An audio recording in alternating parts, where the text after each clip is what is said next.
Just say hello. Hello everybody, welcome to Wildlife Wednesday. I think we're about ready to get going.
Ah, right, okay. 1 2 1 2 1 2.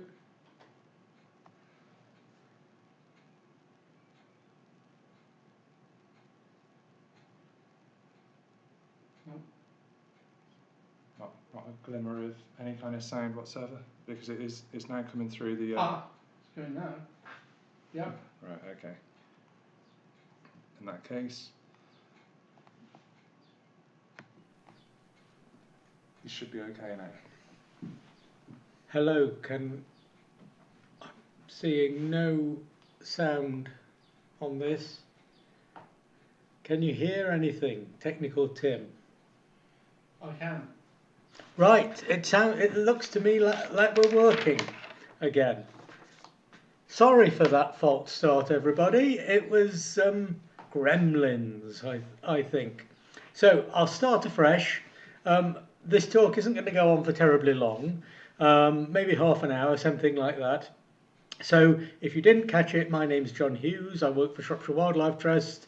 I've worked in nature conservation for over 40 years, but I've always had a fascination with gardening. And I have, for the last, I don't know, 12, 15 years, something like that, I have been one of the regular experts appearing on BBC Radio Shropshire's Gardener's Question Time that's on a Sunday between noon and 1. So you can catch me there and ask me questions should you wish. What I wanted to do is have a look at some of the principles behind wildlife gardening, some of the reasons for doing it and some of the practicalities. And I've got a few pictures that I would like to show as part of that. That, of course, is assuming that the technology is going to hold out for us. So that's just a picture of my garden that you can see there. And there are something in the order of 23 million gardens in the United Kingdom, and they cover 10 million acres. So that is one huge potential nature reserve. And it really doesn't matter how big your garden is, it can give you all sorts of things. So don't start by thinking, what can I give back? Think about what it might give to you. So my sort of top 5 really are fresh air and exercise. And of course you've got to go out there and you've got to do things. You've got to, even if it's only mowing the lawn, that's a good bit of exercise. But actually that fresh air is so good for you. And what that helps to do is relieve stress and improve your mental health. We've all been in a state recently where our mental health has suffered through lockdown, and what we've seen at the Wildlife Trust is this urge for people to get out into nature. And people haven't been able to travel very far, and the garden has been the place where you can just relieve that stress simply by sitting outside. If, like me, you like growing things to eat, you get this sort of wonderful harvest of fruit and vegetables that I took 2 days ago. I've never had strawberries ready quite so early as this year, but there's so much around, and it's a free resource, albeit you have to put in some work to get it, but it's much tastier than anything you'll ever buy from a supermarket. I think the other thing to think about is the increase in your house value of a really nice garden. When I look at property particulars, it always surprises me how little people think about that instant appeal that you get from a really lovely front garden. And of course that's going to add value to your house. And of course, finally, it will make your neighbours very, very envious if you've got a nice garden.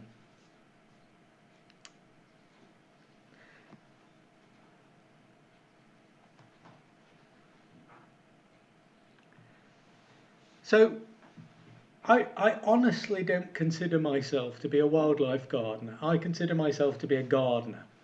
I'm more or less organic, but I don't really call myself an organic gardener. I'm just a gardener. But I take principles because I think they're really, really good principles. And that is about working with nature rather than fighting against it to try and create a garden. One of the really great things that you get from a garden is that sort of amazing it's that sort of surprise and delight that you get from a garden. And you can see I get, from time to time at least, I'll get sparrowhawks coming into my garden, lots of goldfinches around at the moment. But one of the really interesting bits of technology that's been around for a few years now and is very affordable is camera traps.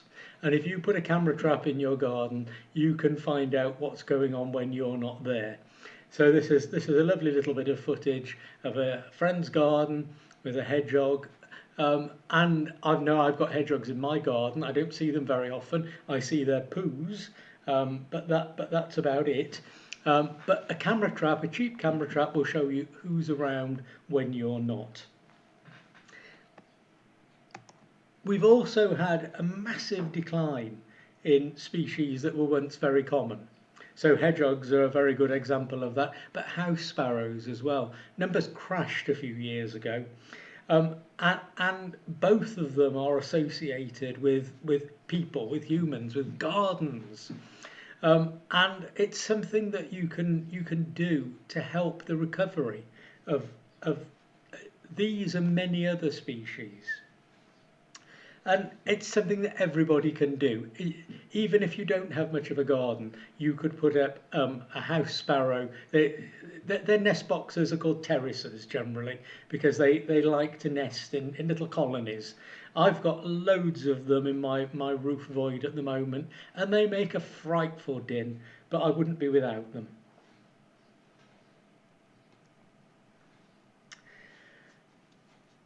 I think we need to think about gardens as a network rather than it's very easy just to get focused on your own garden and what you're doing in your own garden. But if you pull back from that quite literally up into space and look down at what's happening, you'll see that there are all these gardens linked together. They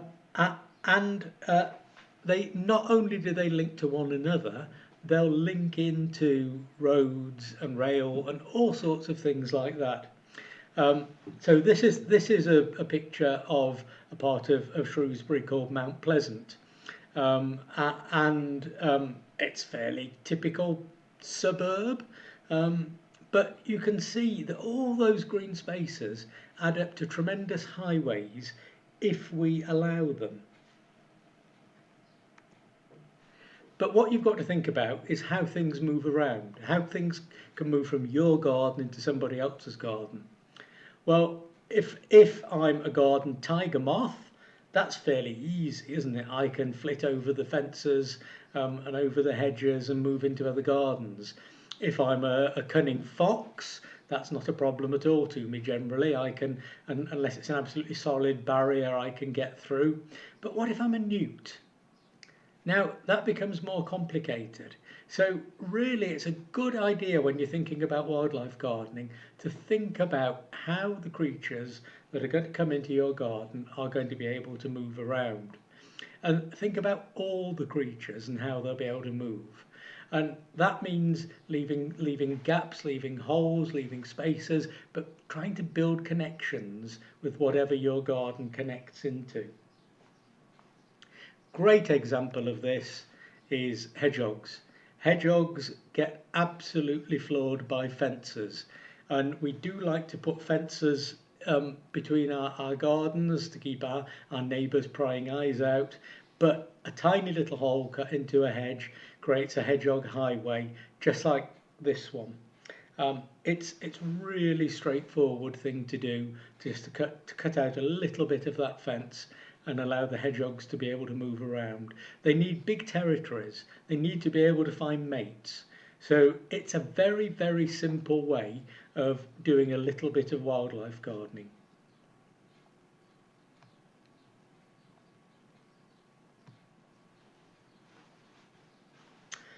So I just wanted to think about some of the basic principles behind wildlife gardening. So my first principle has to be to look around, look outside your garden. what does your garden connect into? It's probably going to connect into some neighbours' gardens, see what they're doing, but have a think about the other things, where the wildlife is going to be and how that wildlife might be able to flow around. If we want nature to recover, we've got to build this network that has to include gardens and churchyards and parks and farmland. It's got to include everything. So where I am at the moment, it may surprise you to know I'm not in a bluebell wood in late April. I'm actually in an office in Shrewsbury. It's the Wildlife Trust office. And if I look out of the window here, not many yards away, I can see a railway line. That's a fabulous wildlife corridor. A little bit further on, there's the River Severn, tremendous wildlife corridor, and some little tributaries flowing into it. But even the road verges, if the road verges are allowed to flourish and the flowers are allowed to grow, they are all part of that network that wildlife is using. So just have a look round and have a think about what wildlife is going to be there, and how you might be able to encourage it into your garden, but support it by whatever you do in your garden.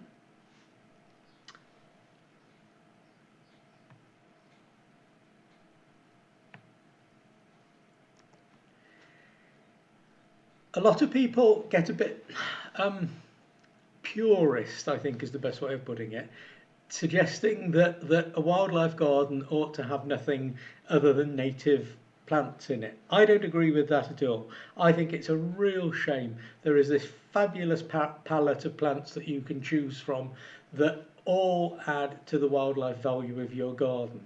This bumblebee really doesn't care if it's taking pollen and nectar from a native plant or an exotic plant. It really doesn't matter. What you need to think about is what that plant will be providing for wildlife. Is it going to be providing nectar for pollinators? Is it going to be providing food for things like aphids? And they're tremendously important as part of that food web. Without aphids, we're not going to have sparrows, we're not going to have blue tits. So think more broadly about the things that you're going to plant in your garden and what they might be able to deliver for wildlife. Don't limit yourself. I don't think it's terribly helpful. The thing, if you're going to avoid anything, I think the things to avoid are the very big, blousy, very often annuals that have double flowers, and there's really very little nectar or pollen in those for anything to take. I think the one of the other principles about wildlife gardening is about your expectations. So if I start to create a wildlife garden, I start to think, well, what wildlife would I like to come into my garden? And actually, that's sort of the wrong way to go about it. And you can see that reflected in the way nature conservation has gone in recent years. We used to think about, very often get focused on species, and our success measure was, has that species come back? I think that's completely wrong for both nature conservation and gardening. You've really got to say, well, actually, nature's in a pretty poor state. If I can do something that improves the quality of what's there for wildlife, then that's the thing to do. And if your expectations is going to be to have great big velociraptors or something like that, well, I'm afraid you're going to be disappointed. But actually, the key is to go out there and look closely at what you have got and be amazed at what you've got, because I promise you will be if you bother to take a little bit of time and look and identify to a degree. You don't have to be an expert naturalist to be a wildlife gardener. Just enjoy the variety, the diversity of nature that's out there. The spiders are such a good example of that. Insects generally, we have got so many insects, and we just sort of see them as flies and beetles, and there are hundreds and hundreds of them. Just go and have a look and you'll be amazed at what you've already got in your garden. But I think absolutely the key thing to think about as far as wildlife gardening is concerned is forget species, but think about habitats.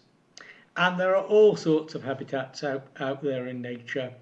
And you can create all sorts of wonderful habitats within your garden. But if I was going to pick on three, it would be these three. And that is woodland, meadows and wetlands. And irrespective of the size of your garden, you can have cut down versions of all of these. Garden ponds, everybody knows about having a garden pond and how that water is amazing. Water will attract so much wildlife so quickly. A new pond will get colonized by many, many different species very rapidly if you just leave it alone. If you import a little bit of water or mud from an established pond, it'll come even quicker. But it's just fascinating to leave it and watch and see how quickly nature actually colonizes an empty space. Nature does abhor a vacuum, and it will fill it up. Woodlands. Yeah, how are you going to have a woodland in your garden? Well, I've got a modest-sized garden, and I've got what I consider to be a woodland. It's not a woodland, but it has much of the structure of a woodland. So I've got a tall tree, I've got understory shrubs, and then I've got woodland floor. And what you're looking at on that picture in the top left is that's my garden earlier this year. That's wood anemones that are thriving in my little bit of woodland garden there. And it has all the characteristics of woodland and perhaps woodland edge rather than deep woodland. But it's woodland edge that's actually the really diverse bit of a woodland. So creating that woodland edge with biggish tree, as big as you can, big tree in your garden is always fabulous. My big tree there is actually a hazel tree. So it's not huge by any means, but it creates that sort of fabulous dappled shade that allows plants to thrive in the spring. And then meadows. So we've all got meadows, but we tend to call them lawns. And we tend to get a little bit obsessed by not having weeds in our lawns. I love the weeds in my lawn, absolutely adore them, because they're not weeds, they're wildflowers, obviously. My lawn is, I don't know, 40–50% moss, I would have thought. And there's this huge industry out there of people trying to flog you chemicals that will kill moss, make your grass grow green and fast, so you have to cut it more. Actually, moss is tremendous. It stays green all the time, even in droughts like we've just had. It doesn't get very tall. It's beautiful to walk on. Makes a really, really nice lawn. Very Japanese of me, I think. But we can create a meadow. So meadows are actually very easy. Meadows, so you're looking at the meadow in my garden there, with you could see some snake's head fritillaries at the front, and all I did was it was a piece of grass, and I just stopped mowing it, and I started to introduce some wildflowers in there. And I did this in various ways. I bought a few, but most of them I collected seed from the wild, and I collected tiny amounts of seed and I grew them on as plugs, and then planted them out into the meadow. And it's been a really fascinating process, because I had an expectation of what a meadow ought to look like, and it never quite met that. But it's been wonderful, and I've been, for the last 30 years, I've been watching this meadow evolve and develop. I've got one snake's head fritillary remaining. I took that picture a couple of years ago. And it's become dominated now by buttercup, which is amazing. It just changes all the time, and that's because it's not a very stable system. Meadows that you find out in nature have probably not been fertilized for hundreds of years, and they've been cut regularly and grazed and stuff like that, and they become these very stable systems, and that really does take many years, but you can speed things along a little bit. And my top tip is a plant called yellow rattle, sometimes called hay rattle. And you can buy this now, or if you find it out in the wild, it produces so many seeds, it would not hurt for you to collect a few. It's an annual plant, and the seeds need to touch the soil to germinate well, but its real superpower is that it's parasitic on grasses, and it really holds down the vigour of the grass, particularly ryegrass, which is so often in lawn mixers these days because it's very hard wearing.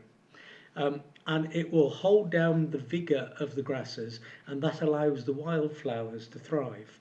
So it's just a really good way of getting your meadow established.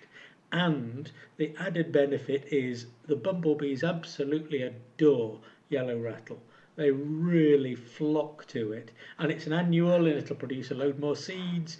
And if you've got it, as long as you cut your lawn like a meadow, which is an annual cut, so I cut my lawn in August or September, and I take off the grass and compost it, and I give it a rake over to break up the mat that's underneath, and the seeds from the yellow rattle will actually fall down through the grass, and they will germinate next spring.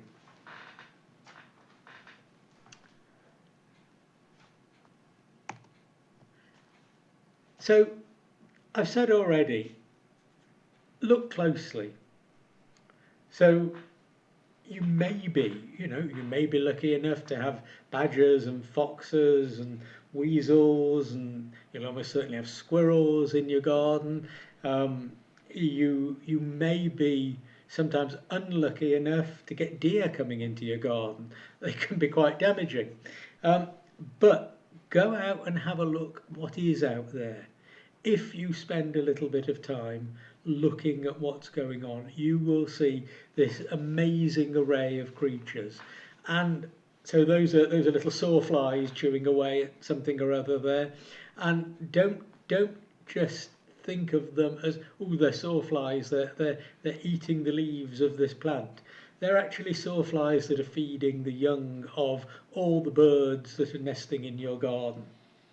And of course, you can supplement what goes on by feeding the birds. It's so easy to get bird food these days. Why wouldn't you? Top place to get bird food when it's open is Shropshire Wildlife Trust shop on Abbey Foregate. So pesticides. I said that as I use organic gardening principles. I wouldn't necessarily describe myself as an organic gardener. I think some of the sort of key principles of organic gardening that help wildlife gardening at the same time are, of course, not about not using artificial pesticides and chemicals, but putting effort into creating healthy soil. And if you create healthy soil, you'll have healthy plants, and they will withstand attacks from creatures like these sawflies. They'll eat a few of the leaves, but the plants will recover. It really isn't a problem, but you've got to have that healthy soil. You've got to have put the effort into feeding your soil first to be able to get the healthy plants that will withstand the sawflies, that become the food for the robins and the blue tits and everything else that's living in your garden. But the downside of using chemicals is sort of a couple of things, really. One, you get unintended consequences. So the commonly used molluscicide, the killer for slugs and snails, it is really quite damaging because it moves along the food chain. Yes, it will kill slugs and snails, but metaldehyde, those little blue pellets, will actually get taken up along the food chain. So if something has been poisoned by metaldehyde, if a slug has been poisoned, then a hedgehog comes and eats it, it will poison the hedgehog. So it moves along. It's an unintended consequence. Nobody that I know wants to poison a hedgehog. And we tend to control the wrong things. So while snails and slugs do cause problems in gardens, we tend to try and control the wrong ones. So the picture there is a garden snail. And yeah, they'll come and eat your lettuces a little bit. But the things that do a lot of the damage, you don't see them. They're little grey soil-dwelling slugs, and you really don't see those. And as long as you have got healthy soil and therefore healthy plants, more often than not, they will withstand a little bit of damage. I've also got a picture of a wasp up there. And I love wasps personally. I'm always so delighted when I find the wasp's nest in my garden. Every year I have wasp's nest. I haven't found it this year yet. It's usually in my roof. I'll have to keep my eyes open. They're just not active enough yet. It will be there somewhere, and I welcome them. And the reason I welcome them is that they are doing so much of the work for me. Wasps are out there. They are taking a lot of those creatures that are causing me problems in my garden. Things like aphids. So they will be collecting those. Some of the caterpillars, they'll be out there collecting those to feed to their young. And that you really don't see very much of wasps. They're out there. We have the notion that bees are busy. I maintain wasps are far busier than bees. They're really, really active creatures. When they're raising their brood at this time of year, they are just working non-stop.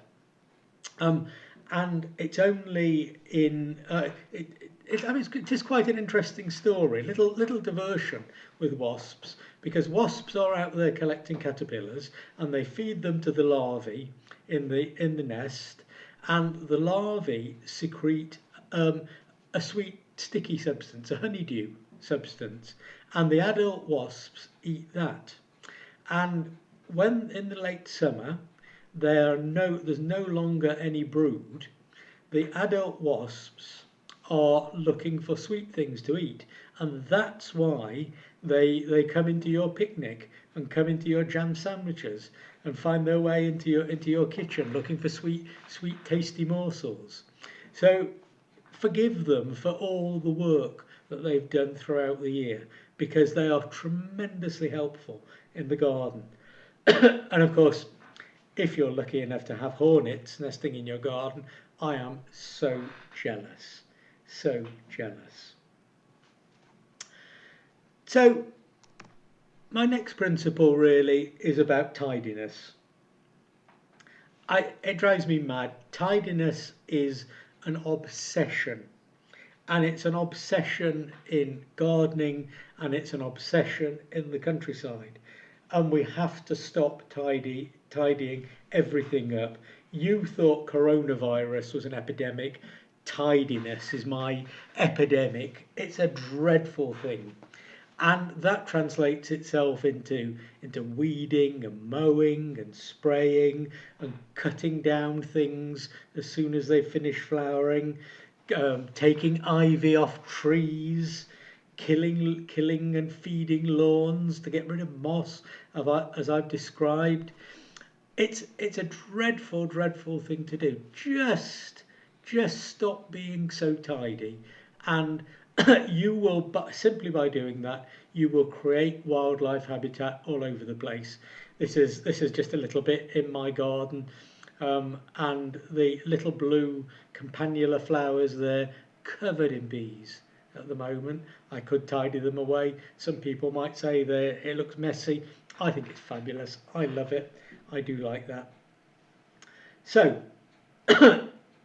as a conclusion to this, I suppose my absolute top tip for wildlife gardening is it's one really simple message, and that is that you need to pop on your fez, get a drink and relax and enjoy your garden. It's just tremendous. People worry far too much about their gardens and don't spend enough time enjoying them, relaxing in them, observing, just enjoying everything that nature has. So that's sort of me, really. Oh no, I'm going to give you a tour of my garden. I do beg your pardon. I'd forgotten about that. So this is going round my garden. This is my woodland corner, as you can see. Not much of a woodland really, but that's how it works. It's a big hedge really, a woodland edge hedge. I do like trees in my garden. It's a sort of forest garden. That's a beautiful thing called Cercis siliquastrum, the Judas tree, and I have a lot of fruit trees in my garden. There's a mulberry out of focus that you can see there. I do like fruit trees. I do like my garden to be productive. The morello cherry I love because the birds don't seem to eat that one. And I like exotic flowers as well, pretty flowers. Stuff to eat, various apple trees. And I've got a lot of mistletoe. But even the areas that aren't properly gardened, like my woodshed, have got mice living in it, and their nests get overtaken by bumblebees this time of year. And I try and intermingle things to eat with things that are pretty.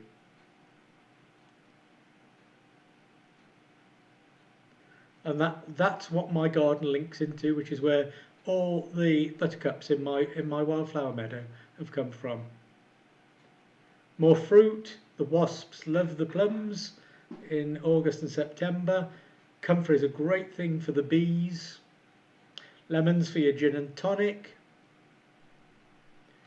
That's my Mediterranean garden with the fig tree and my veggie patch with all sorts of things going on in it. Artichokes I'm eating at the moment. Delicious. Absolutely delicious. And the heart of my garden has to be my compost heap. That's where everything goes on. This year's and last year's compost goes back into the soil and gives me healthy plants. And there's my wildflower meadow earlier this week.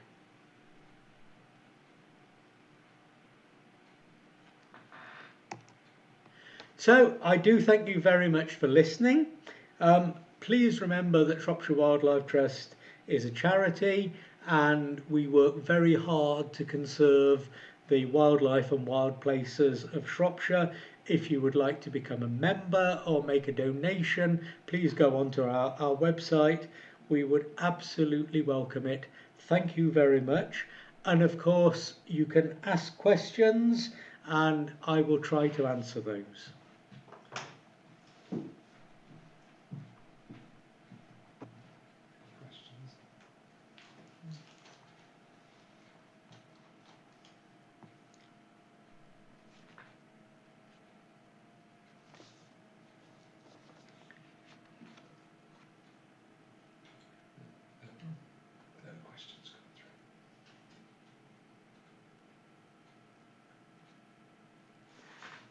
So one question that's come in is about the single most important thing to make your garden wildlife friendly. Well, I'm not going to give you one thing. I'm going to give you 3. And that is 2 that I've said already and 1 extra one.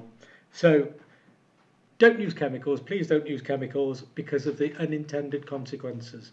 You don't need to. You can use cultural techniques to control most things.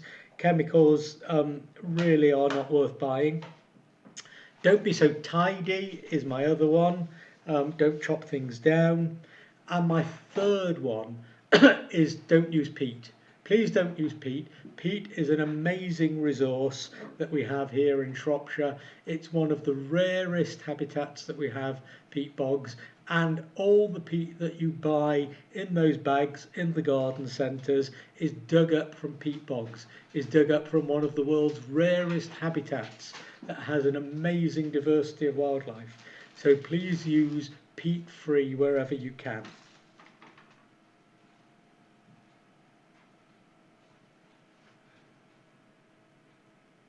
And that's about it. But we've got to thank so much. Okay, well, thank you everybody, and next week there will be a Wildlife Wednesday, which is going to be a Shropshire version of Spring Watch, but we're not allowed to say Spring Watch, it's trademarked, so you didn't hear that, okay? I hope to see you then.